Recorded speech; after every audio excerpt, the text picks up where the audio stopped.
조선시대 한 시아버지가 내건 며느리의 조건. 허허, 잠깐 봐서 덕을 어떻게 확인하겠는가. 용모로 뽑을 수밖에. 첫째도 외모, 둘째도 외모, 셋째도 외모. 하지만 여기서 끝이 아닙니다. 며느리 후보의 나이와 사주는 기본, 부친과 조부의 관직, 그리고 가문의 명성과 당파까지 꼼꼼히 따졌고요. 여기에 성품, 걸음걸이, 절하는 법 등 기본 예절까지 평가한 뒤에 압박 면접을 거쳐서야 비로소 며느리감을 선택. 이러면은 뭐 나만 아는 사람 있어요? 바늘구멍인데요. 없는 거 아니야? 대기업 면접보다 힘든 것 같은데. 훨씬 힘들죠. 아니 뭐 대체 어느 집안이길래 이렇게 깐깐하게 보는 거예요? 대기업 입사 시험보다 깐깐한 며느리 조건을 내건 사람은 다름 아닌 조선 최고의 성군으로 알려진 세종대왕입니다. 아이고. 저것도 깐깐하셨네. 완벽주의자시니까 그죠? 그러니까. 학문, 예술, 과학 등 여러 분야에서 뛰어났던 세종대왕은 완벽주의자로 유명한데요. 그래서인지 자식들의 결혼 생활마저 완벽을 추구 사사건건 참견하는 극성 중에서도 극성 시아버지였다고 합니다. 그의 극성스러움에 쫓겨난 며느리만 무려 4명. 아이고. 야, 이것도 의외의 모습이다. 아니 왜 내쫓았대요? 뭘 잘못했게? 세자 이향의 세자빈을 고르는데 무려 3년을 공을 들여서 휘빈 김씨를 책봉합니다. 하지만 여자에 관심이 없었던 세자. 그런 세자의 사랑을 독차지하기 위해 휘빈 김씨는 민간 주술인 압승술을 행하게 되는데요. 이것이 시아버지 세종의 귀에 들어가면서 폐위됩니다. 아이고. 첫 번째 며느리를 폐위한 바로 다음 날 새로운 세자빈을 간택하겠다고 선포. 꼼꼼히 따져서 두 번째 세자빈 순빈 봉씨를 간택했습니다. 하지만 술 좋아해, 주사 있어, 심지어 여종과의 동성 스캔들까지 도저히 감당 불가. 결국 두 번째 이혼을 맞게 됩니다. 저건 좀 수긍이 되는데요. 주사 부리고 그러면은. 그러니까 완벽의 완벽일 줄 알았던 우리 세종대왕님도 인간미는 있으셨네요.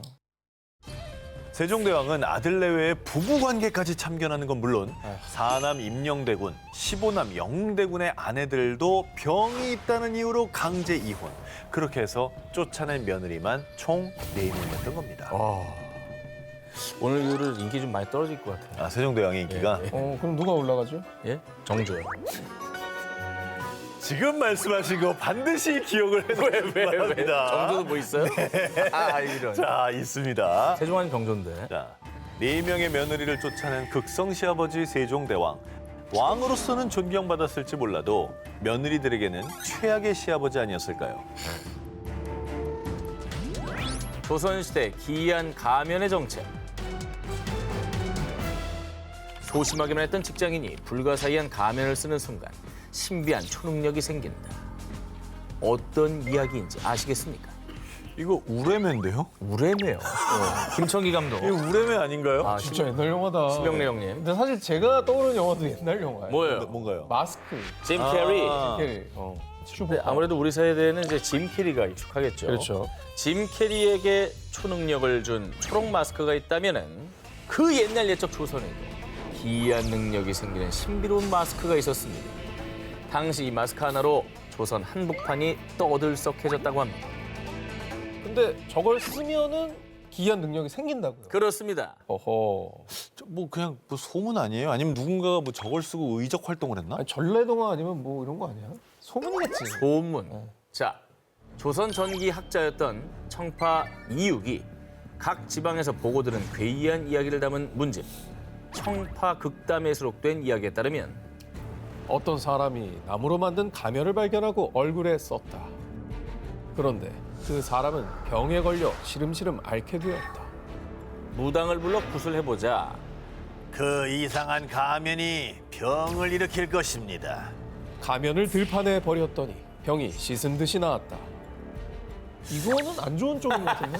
가면 뒤에 뭐 바이러스, 뭐 예를 들면 그런 게 있을 수 있죠. 병균, 세균. 예. 그런데 그로부터 몇 달 뒤 지나가던 사람이 이 버려진 가면을 발견. 반쯤 썩어서 주위에 버섯이 피어 있었고 버섯이네? 아니 가져가서 삶아 먹어야지. 가면에서 피어난 버섯을 먹더니 별안간 덩실덩실 춤을 추기 시작.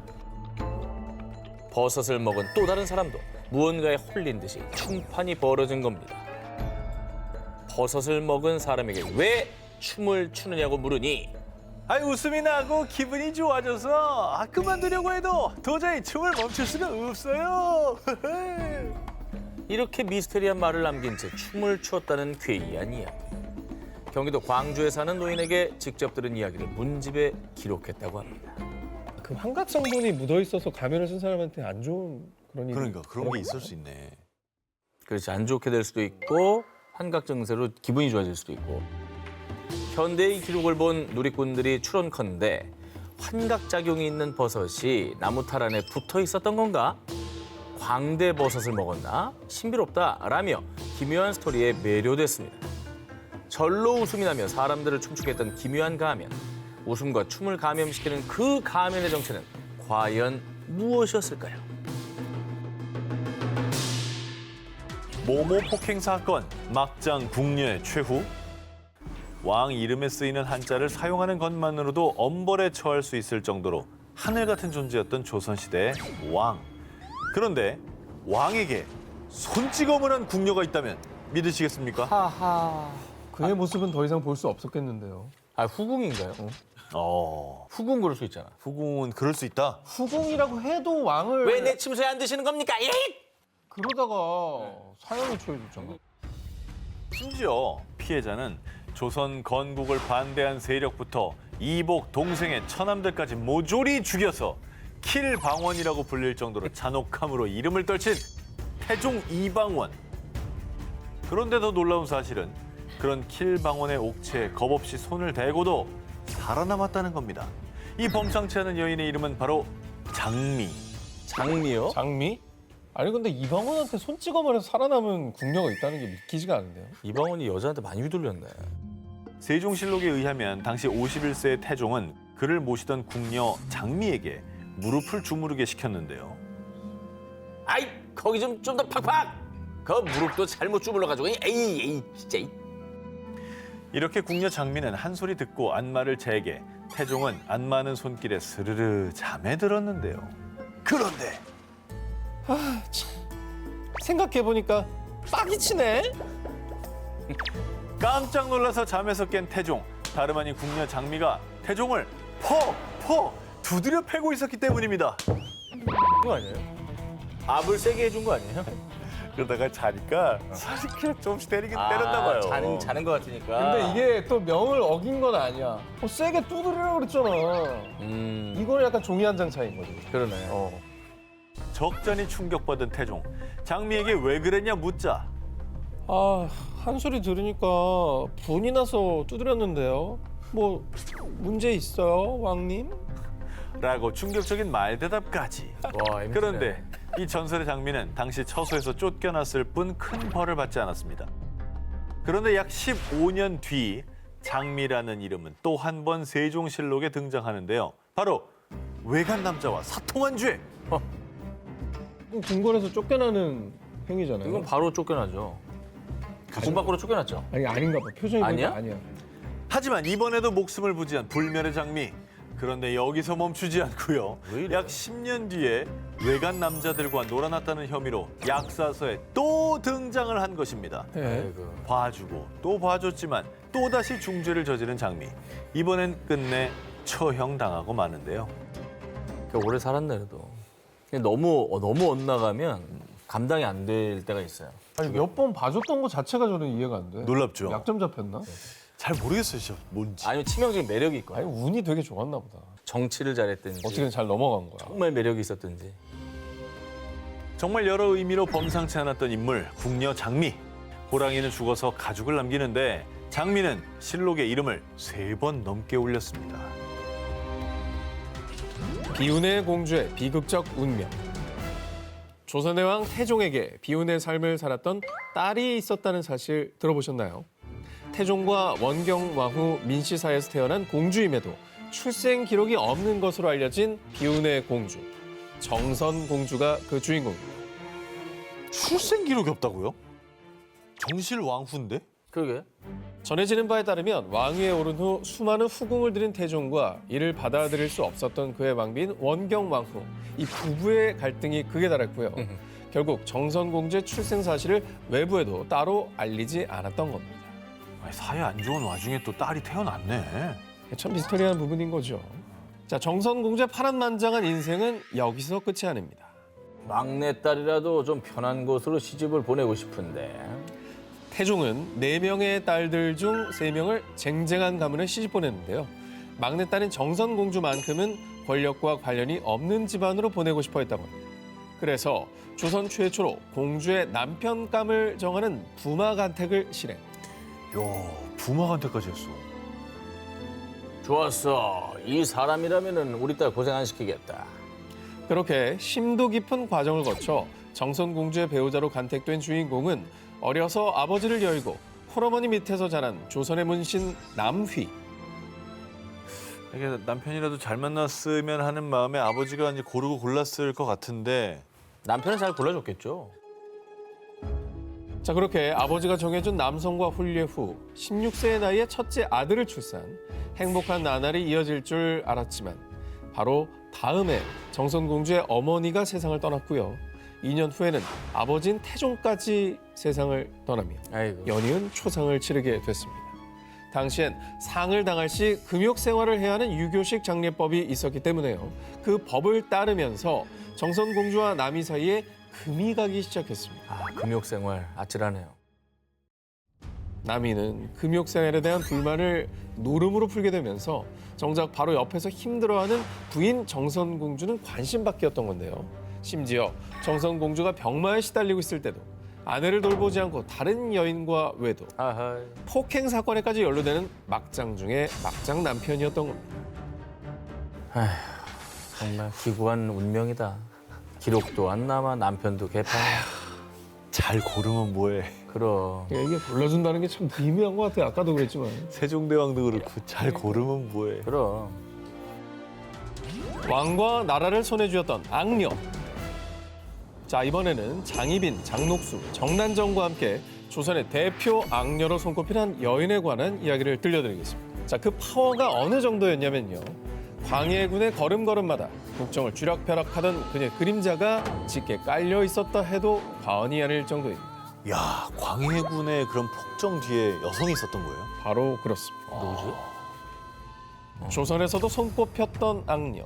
그녀의 이름은 김계시. 아, 들어봤다. 이 계시라는 이름이 한글로 개똥임을 볼 때 그녀가 천민 출신임을 알 수 있는데요. 자, 전해지는 이야기에 따르면요, 이 김계시는 본디 선조의 총애를 받았던 궁인으로 어린 나이에 상궁이 되었고요. 자신이 점찍 얻은 이 차기 왕 후보였던 광해군을 위해 독약으로 선조를 시해했다는 소문이 자자했다고 합니다. 와. 어쨌든 후계자 자리가 위태롭던 광해군을 돕고 2대 연속 상궁으로 자리 잡으면서 김계시의 본격적인 활약이 시작됐습니다. 광해군의 신임을 얻은 그녀에게는 거칠 것이 없었습니다. 궁궐 내부의 정보를 왕에게 전달하며 신임을 얻고 대외적인 소통 창구 역할을 하면서요. 감사, 병사, 수사로부터 권관, 찰방에 이르기까지 천냥, 백냥식으로 모두 정해진 액수가 있어 값에 따라 선발하고 낙점시켰다.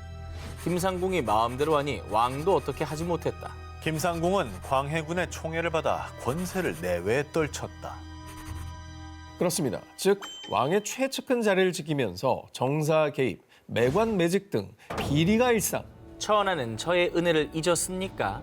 제가 입을 뻥끗하면 그 자리도 결코 무사하지는 않을 터이지요. 자, 이렇게 광해군을 가스라이팅하면서 어떤 고관대작 부럽지 않은 권력을 장악했고요. 광해군의 오른팔로서 왕 못지않은 권력을 쥐고 정권 내내 국정을 좌지우지했었던 겁니다. 심지어는 문 남성들과의 추문까지 존재했음에도 당당. 광해군과 후궁들의 잠자리 순서를 정할 정도로 내밀한 권력을 휘둘렀다고 합니다. 진짜 개판이다.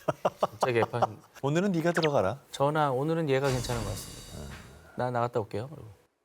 근데 이 정도로 막 행동을 했는데 광해군이 냅뒀다라는 건 정말로 그 선조 독살설을 의심할 수밖에 없는 상황이네요. 가스라이트. 완전히. 어떤 의미에서 정말 입지전적인 인물이에요. 천민 그렇죠. 출신이 나라를 쥐고 흔든 거잖아요. 그렇게 광해군이 재임한 15년 동안 국정을 쥐락펴락하던 김계시. 하지만 훗날 반정군 측에 포섭돼서요. 결국 광해군을 대신 아이고. 반정의 성공에 항목하며 최후에는 민가에 숨어 있다가 끝내 처형을 당했다고 합니다. 광해군의 총애를 받았던 희대의 악녀 김계시. 어쩌면 만약 그녀가 없었다면 당시 정권의 흐름이 조금 다르게 흘러갔을지도 모르겠습니다. 자, 퇴계 이황 선생이 그려진 이 1,000원짜리 지폐를 잘 보시면요. 활짝 핀 매화나무 한 그루가 보이지요. 네. 실제로 이황 선생은 매화를 끔찍히도 사랑하기로 유명. 이에 대한 시를 100수가 넘게 지었을 정도로 갑니다. 자, 이 매화나무에 얽힌 가슴 아픈 러브 스토리가 있었다면 믿으시겠습니까? 오, 러브 스토리가 있었어요? 그렇습니다. 이황 선생의 러브 스토리는 굉장히 생소한데? 너무 안 붙는데요. 네, 굉장히 뭐 여자도 안 보고 공부만 하셨을 것 같은데. 깐깐한 유학자 같은 이미지만 있지만 네네. 이분이 사랑이 넘치는 아, 분이었습니다. 그래요? 사연은 이렇습니다. 부인과 사별한 이황은 1548년 48세의 나이에 단양 군수로 부임했고요. 당시 채 20이 되지 않았던 어린 기생 두향은 그의 학문과 인품에 매료. 그동안 집에서 애지중지 키워왔던 30년 묵은 백매와 청매를 선물하며 사모의 뜻을 전했습니다. 물론 두 사람 사이에는 약 30년이라는 거대한 세월의 장벽이 있었고요. 대쪽 같았던 이황의 상품 또한 꺾기가 쉽지 않았다지만요. 두 사람 사이에는 결코 무시할 수 없는 공통적인 관심사가 있었으니 바로 매화와 시였습니다. 이황 선생은 다들 아시다시피 소문난 매화 마니아이자 빼어난 시인, 그리고 기생두양 또한 수양 어머니의 영향으로 어릴 때부터 매화에 깊은 애정을 느끼고 있었던 데다 시와 검은고에도 아주 밝아서요. 두 사람 사이에는 어떤 썸띵이 있지 않았을까, 혹은 아주 깊은 사랑을 나누지 않았을까 하는 추측이 자자하다고 합니다. 오, 저런 동상이 있네. 그렇습니다. 둘이 맺어지진 않는 거죠? 하지만 이황은 그대의 진심은 느끼나 나는 학문을 사랑하니 그대의 마음을 받아줄 수 없소. 자, 그럼에도 이황을 간절히 사모했던 두향은 매화 화분을 선물, 가슴 찡한 이별시를 지으며 마음을 달랬다고 전해집니다. 그리고 20여 년 뒤 이황 선생이 세상을 떠날 때까지 두 사람은 단 한 번도 만나지 않았고요. 대신 이황 선생은 마치 두향을 보듯 이 매화를 애지중지했다고 합니다. 이황 선생이 세상을 떠나기 전 남겼다는 매화에 물을 주어라. 이 마지막 한마디는 그의 가슴에 두향이 가득했다는 뜻이 아닐까요? 그리고 그의 부음을 전해들은 두향은요, 이황과 함께 거닐었던 강선대 아래 묻어달라는 유언을 남긴 채 스스로 생을 마감했다고 합니다. 정말 지고지순한 사랑이다. 두양의 마음이 절절하네요. 스스로 목숨 끊었다잖아. 살 이유가 없다고 생각하는 거지. 그 가슴 아픈 어떤 러브 스토리가 그래 지금이라도 저렇게 동상으로 남아서 아유, 세상에. 후대에 좀 전해지고 있는 거 아니겠습니까? 물론 전해지는 야사에 살이 붙고부터 그 진실은 알 수 없지만요. 퇴계 이황 선생이 그토록 매화를 사랑했던 이유, 그건 혹시 잊지 못한 절절한 사랑 때문은 아니었을까요?